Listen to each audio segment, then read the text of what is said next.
दोस्तों इमेजिन करो एक ऐसा फ्यूचर जहां इंसान धरती से निकलकर दूसरे प्लैनेट्स पर रहने लगे, लेकिन एक इवल एक्सपेरिमेंट की वजह से सब मॉन्स्टर्स में बदल जाएं और हर तरफ तबाही फैला दें।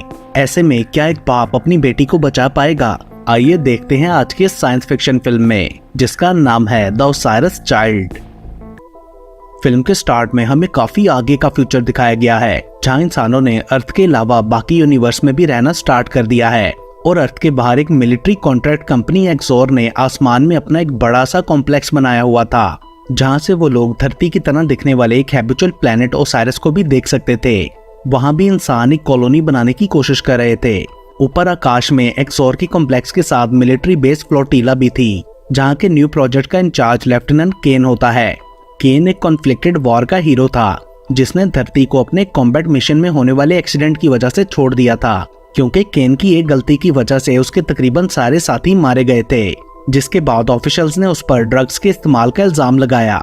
लेकिन फिर केन के एज अ फाइटर पायलट अच्छे कैरियर की वजह से उसे इस केस से माफी मिल गई एंड अब वो अर्थ से दूर फ्लोटीला में जॉब करता था, जिस वजह से केन अपनी फैमिली से काफी दूर था और उसके लिए अपनी बेटी इंडी को भी रोज देख पाना मुश्किल था। एक दिन केन इंडी के साथ टाइम गुजारने के लिए उसे ओसाइरस के डेजर्ट में घुमाने ले जाता है, मगर इंडी को ये वेस्टलैंड देखने में कोई इंटरेस्ट नहीं था। साथ ही वो केन को बताती है कि मॉम को लगता है कि आप हमसे भाग रहे हो, जिस पर केन बोलता है कि मॉम को ऐसा इसलिए लगता है क्योंकि मैंने काफी टाइम से उससे बात नहीं की अपने नए प्रोजेक्ट में बिजी होने की वजह से। केन काफी प्राउड फील करता था कि वो ह्यूमैनिटी के फ्यूचर के इतने स्पेशल प्रोजेक्ट का एक हिस्सा है। देन केन अपने स्पेशल वेपन से इंडी को शूट करना भी सिखाता है। इस मीटअप के बाद इंडी को ओसाइरस सिटी में एक नैनी के पास रहने के लिए भेज दिया जाता है, क्योंकि केन को अलाउ नहीं था कि वो अपनी बेटी को फ्लोटीला लेकर जाए अपने साथ। तो वो इंडी को प्रॉमिस करता है कि वो एक हफ्ते में वापस आ जाएगा और वो उसे किसी भी टाइम कॉल भी कर सकती है। अगले सीन में हम देखते हैं कि रात को ओसाइरस के डेजर्ट में मॉन्स्टर्स घूम रहे थे, जो कि काफी बड़े थे। अगली सुबह फ्लोटीला में केन का एआई सिस्टम ट्रेविस उसे जगाकर उसके लिए ब्रेकफास्ट बनाता है। केन अपने मैसेजेस चेक करते हुए अपने कोवर्कर और वाइफ के मैसेजेस को इग्नोर करता है, जबकि इंडी के मैसेज को रिपोर्ट चेक करते हुए भी सुनता रहता है, मगर वो मैसेज अचानक से कट जाता है।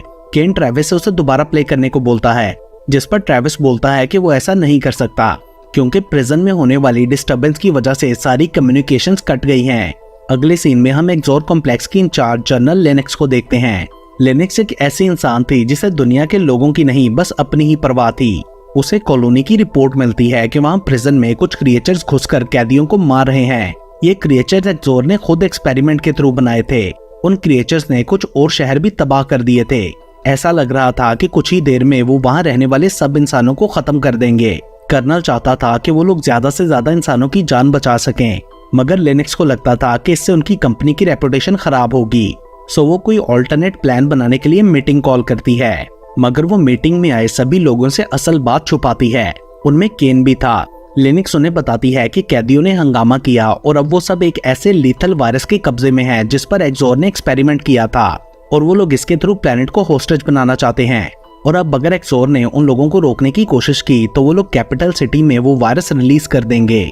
सो वो कहती है कि अब हमें प्रोटोकॉल 84 कॉल करना पड़ेगा, मतलब पूरी कॉलोनी को खुद ही डिस्ट्रॉय करना पड़ेगा। और वो कैदी इस बारे में जानने के बाद शायद हमसे कोई डील निगोशिएट करें। अपने इस मिशन को पूरा करने के लिए उनके पास सिर्फ 23 घंटे थे। सो लिनक्स उन सबसे प्रॉमिस करती है कि कैपिटल सिटी के लोग और सब एम्प्लॉयज की फैमिली सेफ रहेंगी, जिसके बाद लिनक्स कर्नल को ऑर्डर देती है कि मीटिंग के हर मेंबर पर टैग लगा दे, ताकि इन 23 घंटों में उन पर नजर रखी जा सके और अगर कोई अनयूजुअल मूवमेंट हुई तो उन्हें आइसोलेट कर दिया जाएगा। दूसरी तरफ इस सब न्यूज से नर्वस होकर केन इंडी से कांटेक्ट करने की कोशिश करता है, मगर कोई फायदा नहीं होता। कर्नल को उस पर तरस आ गया था और उसकी दोस्ती की खातिर वो केन को सच बता देता है कि कोई वायरस नहीं है, बल्कि एक्सोर जिस मिशन पर इतने सालों से सीक्रेटली काम कर रहा था वो है रैग नाम के क्रिएचर की क्रिएशन, जिन्हें शिफ्ट करके न्यू कॉलोनीज बनाने में यूज किया जाएगा। और यहाँ कुछ भी होस्टेज सिचुएशन नहीं है, बल्कि वो मॉन्स्टर्स आजाद होकर मेन सिटी की तरफ बढ़ रहे हैं और 23 घंटों बाद एक्सोर रिएक्टर्स चला देगा। ये सब सुन के केन उस पर गुस्सा करने लगता है कि कर्नल ने ये सब छुपाया क्यों और फैमिली को यहाँ लाने की इजाजत क्यों दी, जबकि वो जानता था कि यहाँ ये सब चल रहा है। मगर कर्नल के पास उसे उलझने का टाइम नहीं था। वो केन को बताता है कि 20 मिनट में वो लोग हैंगर बे को लॉक करने वाले हैं, जिसके बाद कोई भी स्टेशन से बाहर या अंदर नहीं आ सकेगा। जिस पर केन डिसाइड करता है कि उसे अपना बेस्ट काम करना चाहिए, मतलब पायलटिंग। सो वो स्पेसशिप चुराकर स्टेशन से निकल जाता है। वो खुद को चेस करने वाले ऑफिसर्स की शूटिंग को डॉज करते हुए वहां से निकल जाता है, लेकिन एक्सोर का अभी भी एक गार्ड शिप उसके पीछे लगा था। उसे डिस्ट्रॉय करने के लिए जब वो शिप की जी फोर्स बढ़ाता है तो बेहोश हो जाता है, जिसके बाद इमरजेंसी सिस्टम ने कंट्रोल संभालते हुए उसकी सीट को इजेक्ट कर दिया था। लास्ट मोमेंट में केन होश में आ जाता है और सीट बेल्ट खोलकर पैराशूट ओपन कर लेता है, जिसके बाद वो सेफली पानी में लैंड कर गया था। मगर वहाँ एक मिस्टीरियस आदमी उसके सर पर कोई चीज मारकर दोबारा बेहोश कर देता है। होश में आने पर केन खुद को जमीन पर लेटा हुआ पाता है। उसे यहाँ लाने वाला आदमी साइल लैम्ब्रोक था और उसने केन पर गन पॉइंट कर रखी थी। केन उसे झूठ बोलते हुए कहता है कि कैदी रिएक्टर्स तक पहुंच चुके हैं, मगर यहाँ पता चलता है कि साय प्रिजन में नर्स था, तो वो जानता था कि केन झूठ बोल रहा है। सो केन उसे बताता है कि ये प्लेनेट जल्दी तबाह होने वाला है और उसे अपनी बेटी को बचाना है, जो कि अभी कैपिटल सिटी में है, और अगर साय ने इसमें केन की मदद की तो वो उसे भी एक सेफ बंकर तक पहुंचा देगा, जिस पर साय मान गया था। यहाँ हमें फ्लैशबैक दिखाया जाता है जब साय प्रिजन में कैद था। वो अपने दो और साथियों विम और क्रेट के साथ वहां से भागने का प्लान कर रहे होते हैं, जिस पर एक और प्रिजनर कार्मेल ने साय को कुछ इन्फॉर्मेशन दी थी। क्रेट को लगता था कि हम इस तरह भाग नहीं पाएंगे, मगर साय बोलता है कि हमारे पास यही एक आखिरी मौका है। सो वो लोग मान जाते हैं। कैदियों का एक और ग्रुप भी इस प्लानिंग में उनके साथ था। अब प्लान का नेक्स्ट स्टेप ये था कि उन्हें अलग अलग सेल में होकर एग्जिट का रास्ता ढूंढना था, मगर कार्मेल को वार्डन मॉर्डेन के साथ मीटिंग के लिए भेज दिया जाता है, जो उसके रिलीजियस होने के लिए मजाक उड़ाता है और उसे काफी मारता भी है। दूसरी तरफ साय मैस हॉल में एक कैदी से फाइट स्टार्ट कर देता है, जहां गार्ड्स और मॉर्डेन भी पहुंच जाते हैं, मगर उन्हें रोकने की बजाय मॉर्डेन फाइट कंटिन्यू करने को कहता है। लेकिन प्लान के अकॉर्डिंग क्रेट भी इस लड़ाई में कूद पड़ता है और सभी लोग आपस में लड़ने लगते हैं। तभी गार्ड्स आगे बढ़कर उन्हें रोकते हैं और सब कैदियों को सॉलिटरी में भेज दिया जाता है, जो कि उन लोगों का ही प्लान था। वो सेल्स रोटेट करते थे और उनमें एक स्पेशल फ्लैशलाइट लगी थी। लेकिन कुछ टाइम बाद मॉर्डेन साय और विम को उन सेल्स में से निकाल कर ले जाता है किसी स्पेशल मकसद के लिए। अब हमें प्रेजेंट का सीन दिखाया जाता है, जहां साय बोलता है कि वो लोग टाइम पर कैपिटल सिटी नहीं पहुंच पाएंगे, मगर केन कहता है कि माउंटेन्स के पीछे उन्हें एक जगह व्हीकल मिल जाएगा जिससे वो पहुंच जाएंगे। तभी वहां से एक शिप गुजरता है और वो लोग छुप जाते हैं। मतलब एक्सोर वाले अभी तक केन को ढूंढ रहे थे। कुछ देर बाद वो दोनों एक बार में पहुंच जाते हैं, जहां एक कपल गायब और बिल फन कर रहे थे। बार ओनर केन को बताती है कि इस कपल के पास बस है जो वो उनसे ले सकते हैं। केन उनसे बात करता है तो वो गुस्सा हो जाते हैं कि हमारी गेम को इंटरप्ट क्यों किया। गायब ने उसकी नेक पर चाकू भी रख लिया था। तभी सायो ने बताता है कि केन एक्सोर में काम करता है और अपनी फैमिली को मिलने जा रहा है और आपकी बस हायर करने के बदले $20,000 पे करेगा। ये सुनकर बिल बोलता है कि अगर केन ने गायब का टेस्ट पास कर लिया तो वो अपनी बस दे देगा। टेस्ट ये था कि केन को नशा करके टारगेट पर नाइफ फेंकनी होगी। केन का निशाना काफी पक्का था, तो वो टेस्ट पास कर लेता है, जिसके बाद बिल और गायब उन्हें अपनी बस में ले जाते हैं। देन हमें दोबारा जेल का फ्लैशबैक दिखाया जाता है, जहां विम होश में आने पर खुद को एक पिंजरे में पाता है और एक मॉन्स्टर उसकी तरफ बढ़ रहा था। देन वो क्रिएचर अपनी जीभ के साथ विम को टच करके उसके अंदर कोई सब्सटेंस इंजेक्ट कर देता है। दूसरे रूम में साय भी पिंजरे में था और वो विम की चीखें सुन पा रहा था। पास खड़ा मॉर्डेन उसे बताता है कि कैसे एक्सोर कैदियों को म्यूटेट करके उन्हें मॉन्स्टर बना रही है। ये क्रिएचर्स किसी भी तरह की एवोल्यूशन और किसी भी तरह के एनवायरनमेंट को अडॉप्ट करने के काबिल हैं। तभी अचानक नीचे फ्लोर ओपन होने से साय दूसरे रूम में पहुंच जाता है, जहां कैदी बोस्टॉक उसका वेट कर रहा था। उसके पास भागने का प्लान था। उसने फेक आईडीज और कपड़े भी ले लिए थे और साय को वो नर्स का फेक आईडी देता है। तभी वहां क्रेट आकर बोलता है कि उसने डेविल्स को खुला छोड़ दिया है, मतलब मॉन्स्टर्स को। सब कैदी उनसे डरकर भागने लगते हैं। उनमें अब एक म्यूटेटेड विम भी था जो मॉर्डेन को मार डालता है। बोस्टॉक, क्रेट और साय प्रिजन से बाहर निकल आए थे, मगर साय उनके साथ कैपिटल सिटी नहीं जाता क्योंकि उसे ओपरा जाना था। उसके बाद हमें 2 साल पहले अर्थ का टाइम दिखाया जाता है, जहां साय को बताया जा रहा था कि उसे 15 या 20 साल के लिए जेल भेजा जाएगा क्योंकि उसने कोड ब्रीच करके पब्लिक ट्रस्ट को तोड़ा है। देन हम वापस प्रेजेंट में आते हैं, जहां केन और साय किसी से वेपन्स लेने आए थे।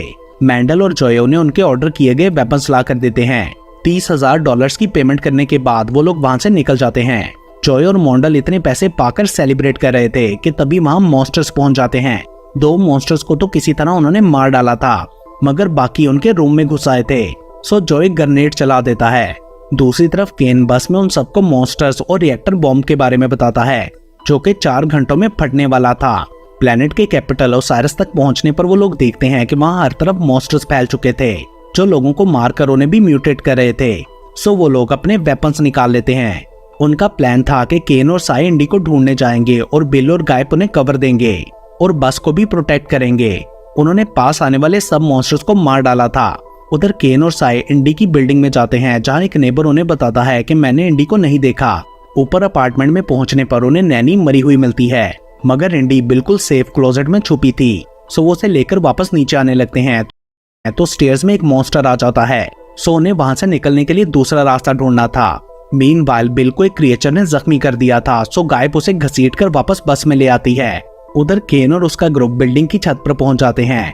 साई इंडी को उठाकर नीचे बस के ऊपर जंप कर देता है। केन भी उनके पीछे जंप करता है, मगर वो ऑलमोस्ट गिरने ही वाला था कि तभी साई उसे बचा लेता है। देन वो लोग गायब को बस की छत खोलने को कहते हैं, मगर वो बिल के इन्फेक्टेड होने की वजह से हेसिटेट कर रही थी। लेकिन फाइनली वो हैच खोलकर उन्हें अंदर बुला लेती है। साई एक ब्लैंकेट से बिल की बॉडी को कवर कर देता है जो कि अब मर गया था। केन सारी सिचुएशन इंडी को एक्सप्लेन करके उसे अपोलोजाइज करता है, जिसे वो एक्सेप्ट कर लेती है। अब क्योंकि केन को उन्हें छोड़कर जाना था, सो वो गायब को सेफ्टी बंकर का रास्ता समझा देता है और सबको अंदर जाने के लिए कोड भी याद करा देता है।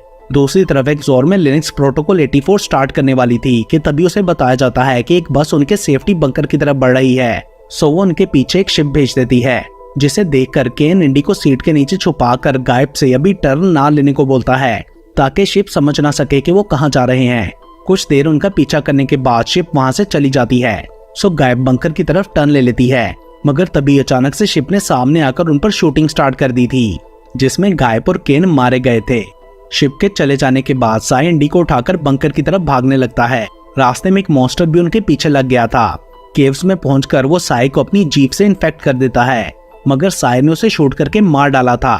बंकर की एंट्रेंस पर पहुंचकर इंडी कोड एंटर करती है और बॉम्ब के फटने से पहले ही वो दोनों अंदर पहुंच जाते हैं। मगर अब साई एक मॉन्स्टर में बदलने लगा था। सो वो इंडी से बोलता है कि मुझे कोई शार्प चीज ढूंढ कर दो ताकि मैं खुद को मार डालूं, मगर इंडी उसे ऐसा करने से रोक देती है और वो साई के म्यूटेट होते हुए उसकी बॉडी को टच करके उससे बातें करती रहती है। एक और फ्लैशबैक में हमें साई को अर्थ पर दिखाया जाता है जब वो हॉस्पिटल में नर्स था। तब उसकी वाइफ और बेटी को जख्मी हालत में हॉस्पिटल लाया गया और उनकी डेथ हो गई, जिससे साई काफी टूट चुका था। सो वो अपनी नर्स की पोजीशन को भूलकर उस लड़के का गला दबाने लगता है जिसकी वजह से एक्सीडेंट हुआ था। तभी सिक्योरिटी वाले वहां आकर उसे रोक देते हैं और इसी वजह से साई को जेल भेजा गया था। अब प्रेजेंट टाइम में एक्सप्लोजन को बहुत से दिन गुजर चुके थे। दो एक्सप्लोरर्स बंकर को ढूंढ लेते हैं, जहां केव में उन्हें इंडी स्पेस सूट पहने खड़ी दिखती है। तभी मॉन्स्टर बना साई उन पर अटैक करके एक एक्सप्लोरर को मार डालता है, मगर तभी इंडी उसे रोक देती है ताकि वो दूसरे से इंटेरोगेट कर सकें कि यहाँ क्या चल रहा है, जिस पर वो बताता है कि फ्लोटीला को वापस अर्थ ले जाया जा रहा है। एक्सोर वालों ने सबको यही स्टोरी सुनाई थी कि कैदियों ने हंगामा करने के बाद रिएक्टर्स का कंट्रोल संभाल लिया था, जिसकी वजह से ये सब तबाही हुई। इंडी उससे कहती है कि अगर तुम जिंदा रहना चाहती हो तो हमें फ्लोटीला में ले जाओ।